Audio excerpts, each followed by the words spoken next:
Assalamualaikum, jumpa lagi di AKTV ya cuy. Oke cuy, di kesempatan kali ini kita gaskan lagi lanjutan dari manhwa Kembali dari Neraka. Sebelum itu terima kasih banyak untuk kalian yang sudah mentraktir Mimin Kopi ya cuy. Semoga kalian selalu diberikan kesehatan, kesuksesan, dan juga keselamatan dimanapun kalian berada. Dan juga yang ingin mentraktir Mimin Kopi, link sudah disiapkan di deskripsi atau di profil channel ya cuy. Oke lah, gak usah banyak basa-basi, kita gaskan aja langsung ke pembahasannya. Setelah mengatasi pasukan penegak hukum yang ingin menangkapnya, Daesung kembali untuk mengatasi sisanya. Nampak Jin Ki-hong seakan terkejut begitu melihat Daesung tiba-tiba muncul di sana. Sambil memasang tampang kebingungan saat melihat Daesung kembali sendirian, dia sempat menanyakan kemana pasukan penegak hukum yang tadi menghilang bersamanya. Daesung membalas, dia mesti menanyakan sesuatu pada mereka, jadi dia menjadikan mereka sebagai tawanannya. Hanya saja Jin Ki-hong tidak mengetahui di mana Daesung menahan mereka. Tak lama setelah mengatakan itu, dia tiba-tiba merasakan adanya sebuah guncangan pada gedung klannya, hingga dia langsung menoleh ke atas. Tepat ketika melihatnya, markas klan Daesung tiba-tiba mengalami sebuah ledakan yang cukup kuat, sampai menimbulkan kepungan asap tebal yang disertai dengan percikan api. Dari balik kepungan asap itu, nampak tengah ada Li Changsik dan juga Choyong yang sedang mengejar petugas investigasi, yang mana ledakan itu juga ditimbulkan oleh pertarungan mereka. Dan hal itu juga seketika membuat Daesung panik. Bagaimana dia tidak panik saat melihat gedung kesayangannya dirusak oleh mereka. Sedangkan saat ini Choyong tidak henti menembakkan senjatanya, seakan dia sangat murka kepada petugas itu. Nampak kemarahannya itu bagaikan macan betina yang tidak ingin melepaskan mangsanya. Akan tetapi tembakan Shin Choyong mampu ditangkis dengan begitu mudah oleh sesuatu yang ada pada tubuh wanita itu. Ternyata wanita itu menggunakan body protector yang dilengkapi dengan teknologi canggih, sebuah pakaian tempur yang bisa mengantisipasi setiap dampak kerusakan pada tubuhnya. Tetapi meskipun dia bisa menahan tembakan Choyong, dia belum tentu bisa lepas di situasinya saat ini, yang mana saat ini Lee Changsik dengan mode buasnya tengah berada di hadapan wanita itu. Kemudian Lee Changsik sontak menghantamkan sebuah tendangan yang sangat keras kepada wanita itu, hingga tendangan itu mengenai telak pada tubuhnya tanpa mampu dihindari. Bahkan saking kuatnya tendangan Lee Changsik membuat wanita itu seketika terhempas ke bawah dan membentur lantai dengan sangat kuat sampai menimbulkan kepungan asap.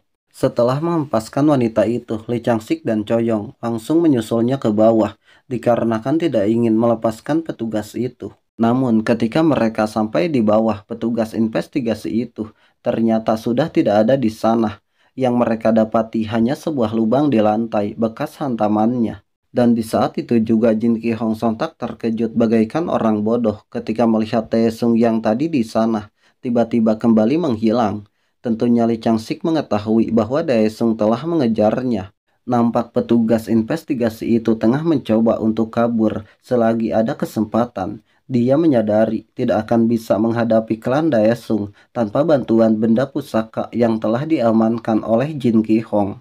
Namun dia tiba-tiba terkejut saat mendengar suara Daesung yang meminta untuk ikut bersamanya. Bahkan yang lebih membuatnya terkejut, dia melihat Daesung mampu menyusulnya tanpa menggunakan alat apapun. Malahan Daesung nampak memasang tampang bosan sambil mengangkat tangannya. Dan kemudian Daesung sontak menghantamkan tangannya tepat mengenai pundak wanita itu, yang mana pukulan itu membuat keseimbangan tubuhnya terganggu, hingga wanita itu pun seketika terjatuh dan beberapa kali mengguling di aspal, sampai membuat wanita itu tersungkur. Setelah menjatuhkannya, Daesung sejenak menatapnya tanpa melakukan apapun, seolah menunggu petugas itu bangkit kembali. Tetapi nyatanya wanita itu tidak bangkit kembali. Yang ada dia malah pingsan dalam keadaan mencium aspal. Menyadari hal itu, Daesung berpikir banyak waktu yang telah terbuang hanya untuk mengatasi lalat betina itu.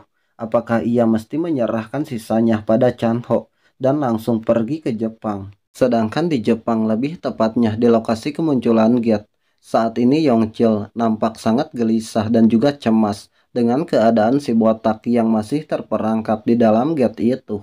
Di sana juga tengah ada hunter Jepang yang sedang mengawasi keadaan gate-nya, sambil mengawasi keadaan Yongchil yang hanya duduk di dekat gate tanpa melakukan apapun.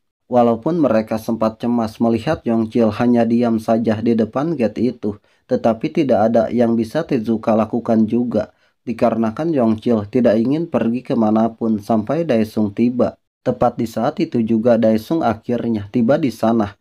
Dia menanyakan mengapa ada gate di dalam sebuah lubang. Mendengar adanya suara Daesung, mereka pun sontak berbalik untuk memastikan apakah yang datang ke sana adalah Daesung. Bahkan Yongchil yang sedang menunggu di hadapan gate sontak berbalik untuk melihatnya. Sambil membersihkan debu di pakaiannya, Daesung sempat mengatakan nampak anggota klannya telah menyebabkan masalah bagi Tezuka. Di samping itu, Yongchil sontak menangis layaknya bocah sambil mendekat pada Daesung, yang mana tingkahnya itu membuat Daesung nampak sangat jijik.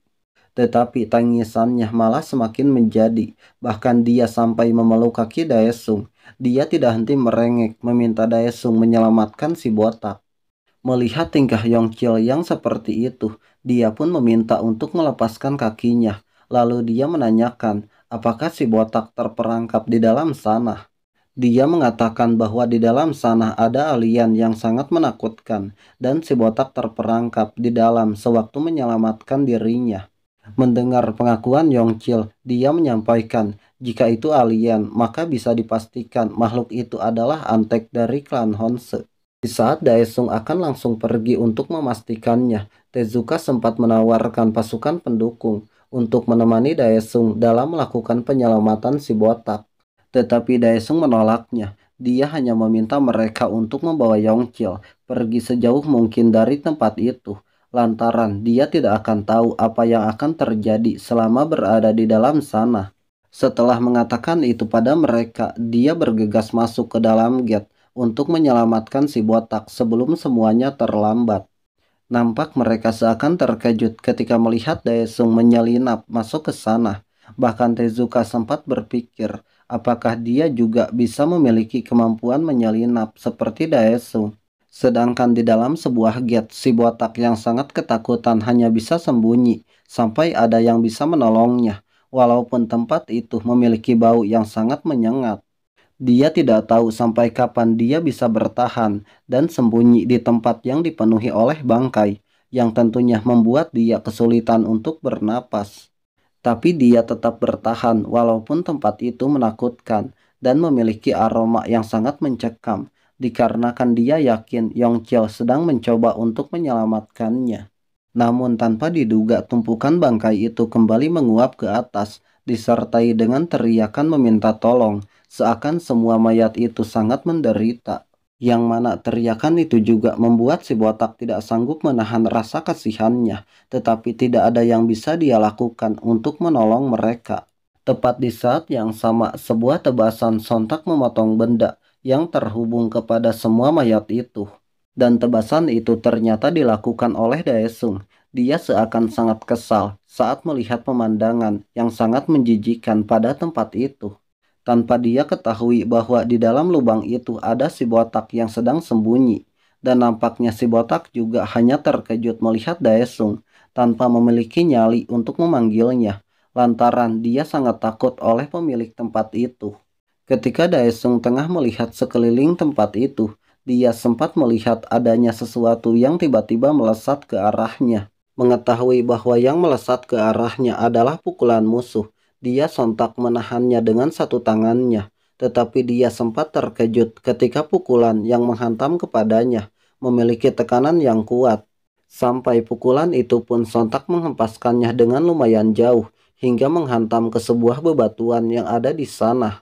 Setelah menghempaskan Daesung dengan pukulannya, Polkis dengan santainya mengatakan, "Kukira seseorang akan datang, tapi nyatanya ada tamu yang tidak terduga."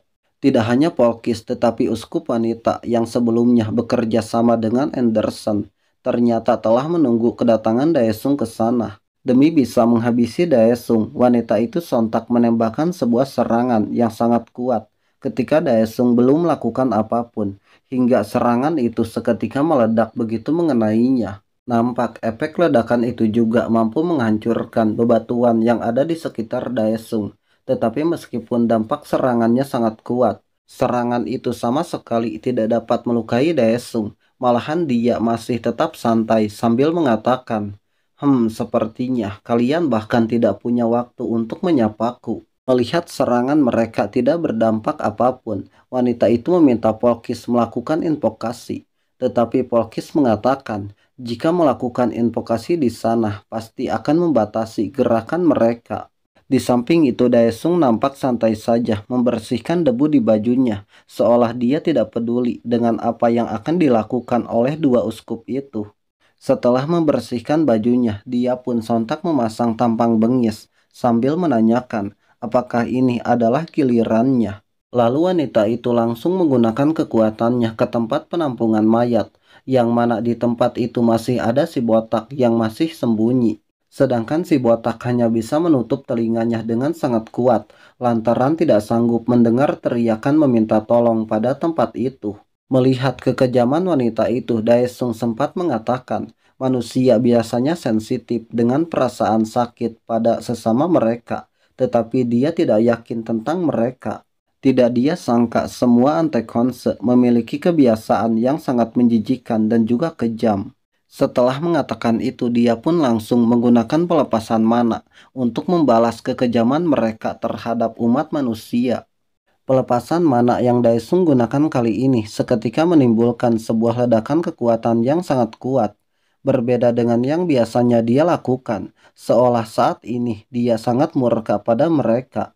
Bahkan hanya dengan menggunakan tekanan kekuatannya saja, dia sudah mampu membuat mereka kewalahan untuk menahan tekanannya, sampai-sampai mereka mampu dihempaskan.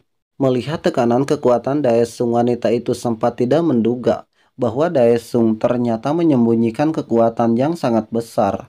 Padahal tanpa mereka ketahui, Daesung tidaklah menggunakan kekuatan penuhnya. Itu hanyalah sebagian dari kekuatannya saja. Tetapi meskipun hanya sebagian, dia sudah mampu menciptakan gelombang kekuatan yang cukup sangat dahsyat.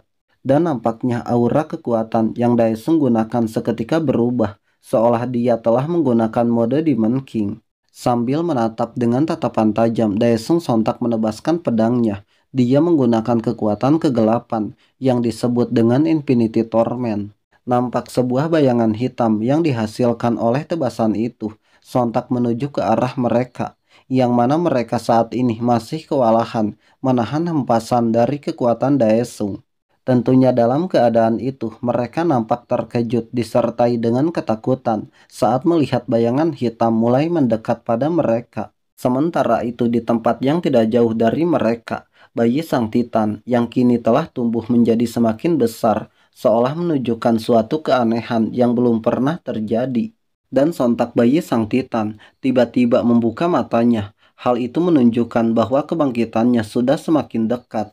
Sedangkan di tempat pertarungan Daesung, sebuah bayangan hitam yang sebelumnya digunakan oleh Daesung seketika menghantam pada kedua uskup itu hingga menimbulkan sebuah kepungan asap tebal. Di balik kepungan asap yang menyelimutinya, mereka nampak kesusahan dalam menghadapi begitu banyaknya bayangan hitam yang mencoba menyerang mereka. Seolah bayangan itu tidak ada habisnya, sampai mereka tidak memiliki kesempatan sedikit pun untuk menggunakan kekuatan mereka dalam kepungan bayangan hitam itu.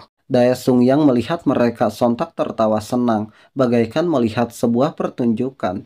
Dia juga mengatakan, rasakanlah bagaimana sakitnya darahmu dihisap dan tubuhmu dicabik-cabik. Tentunya Daesung melakukan itu dengan tujuan menyiksa mereka, supaya merasakan penyiksaan yang sama seperti yang telah mereka lakukan pada manusia yang ada di dalam lubang itu. Sekuat apapun mereka melawan, bayangan itu semakin lama semakin bertambah kuat. Dengan begitu mereka akan merasakan sebuah penderitaan yang tidak ada batasnya. Di saat yang sama, petinggi Hekaton ternyata telah mengetahui alasan mengapa sang Titan tiba-tiba membuka matanya. Dia mengatakan bahwa manusia kuat yang mereka sebut sebagai Demonic Nebula atau Daesung telah tiba ke wilayah mereka, dan dia mesti pergi ke sana untuk membantu bawahannya dalam menghadapi Daesung. Tepat setelah petinggi Hekaton mengatakan itu, sang Titan tiba-tiba menembakkan sebuah kekuatan dari tangannya. Dan kekuatan itu pun seketika menghantam tepat mengenai kedua uskup itu hingga menimbulkan sebuah kepungan asap yang sangat tebal menyelimuti mereka. Ternyata tembakan itu bukan untuk membinasakan bayangan Daesung, tetapi sang Titan memberikan sedikit kekuatannya pada kedua uskup itu, yang mana hal itu membuat kekuatan Polkis menjadi 2 kali lipat lebih kuat. Sontak dia langsung melancarkan pukulan bertubi-tubi kepada semua bayangan yang ada di dekatnya, hingga bayangan yang sebelumnya tidak bisa dikalahkan, mampu dia binasakan dengan sangat mudah. Tidak hanya Polkis tetapi kekuatan wanita itu juga seketika meningkat menjadi lebih kuat bersamaan dengan fisik mereka. Nampak dia tengah mengumpulkan sesuatu di dalam mulutnya untuk ditembakkan. Tak lama setelah itu dia langsung menembakkan sebuah tembakan yang lebih kuat. Hanya dengan sekali tembakan saja mampu memusnahkan sebagian bayangan Daesung. Sampai pada akhirnya mereka yang sebelumnya tidak berkutik oleh bayangan Daesung mampu memusnahkan semua bayangan itu dengan sangat mudah, tanpa menyisakan satupun bayangannya. Melihat semua bayangannya telah dimusnahkan oleh mereka, dia langsung memanggil semua pasukan bayangannya. Datanglah, dan seketika pasukan bayangannya pun langsung berdatangan ke sana memenuhi panggilan tuannya. Tidak hanya memanggil pasukan biasa, tetapi Daesung juga memanggil Ghost King, yang merupakan salah satu pasukan terkuatnya. Bahkan dia tidak segan memanggil puluhan pasukan bayangan sekaligus, hanya untuk menghadapi mereka berdua, dikarenakan dia tahu pasukan bayangannya pasti mampu dihabisi dengan sangat mudah oleh mereka. Setelah semua pasukannya berkumpul, dia langsung memerintahkan semua pasukannya untuk maju menghadapi mereka. Sedangkan Daesung hanya akan menyaksikan pertempuran pasukan bayangannya. Sebagai komandan pasukan bayangan Daesung, Ghost King sontak maju paling depan melewati kerumunan mereka untuk melayangkan sebuah tebasan langsung pada wanita itu. Walaupun tebasannya mampu ditahan dengan sangat mudah, tetapi Ghost King tidak henti memberikan tebasan hingga membuat wanita itu nampak sangat kesal. Sementara pertarungan kedua uskup tengah berlangsung menghadapi Daesung, sang Titan tiba-tiba bangkit dari dalam tempatnya. Padahal tubuh sang Titan belum sepenuhnya terbangkitkan, tetapi dia memutuskan untuk menunda kebangkitannya.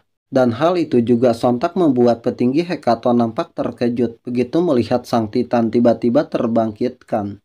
Lalu dia bersujud kepada sang Titan. Dia mengatakan bahwa sang Titan belum diizinkan bangkit dikarenakan tubuhnya belum dibangkitkan dengan sempurna. Akan tetapi Titan itu seketika meraung dengan sangat keras, seolah ada sesuatu yang ingin dia lakukan. Kemudian dia pun seketika melesat dengan sangat cepat meninggalkan tempat itu, yang mana dia menuju ke tempat pertarungan yang saat ini sedang berlangsung. Petinggi Hekaton yang melihat itu sontak panik, sehingga dia langsung bergegas untuk menyusulnya, tanpa mengetahui apa yang ingin dilakukan oleh sang Titan itu. Sedangkan saat ini Daesung tengah siap dengan pedangnya untuk melakukan serangan.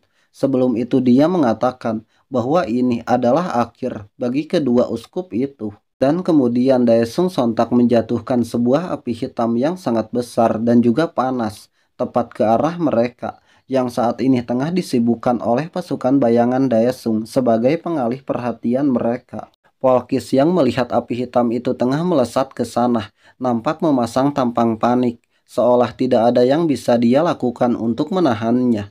Namun tanpa mereka duga, sang Titan tiba-tiba datang ke sana dan menangkap api hitam itu dengan tangannya, tepat ketika api itu akan menghantam pada mereka, hingga api itu pun tidak sampai terjatuh ke sana.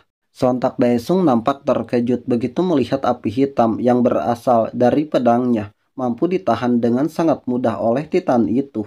Meskipun api hitam itu mampu menghanguskan apapun yang disentuhnya, tetapi di tangan sang Titan api itu seolah tidak ada apa-apanya, bahkan tidak mampu melukainya sama sekali.